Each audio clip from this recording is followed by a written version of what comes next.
Hey guys, and welcome to this video. In this video I'm going to show you how to turn off focus modes on iPhone. If you guys are new to the channel, if you could give us a like and consider subscribing, that would be amazing. Okay, let's get straight into it.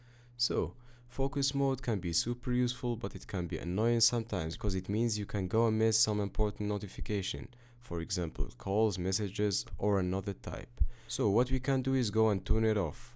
To do this, all you need to do is to hold and drag down the right top corner. This will open up the control center. Go over to the left, and as you can see, that's the focus mode. So if you go and click on it, you can see the different ones. To go and turn them off, just click on it like so. If you want to, you can completely delete focus modes as well. By going to settings, scroll down and click onto focus. Then select the one you want to delete. Scroll down and press delete focus. So that's it.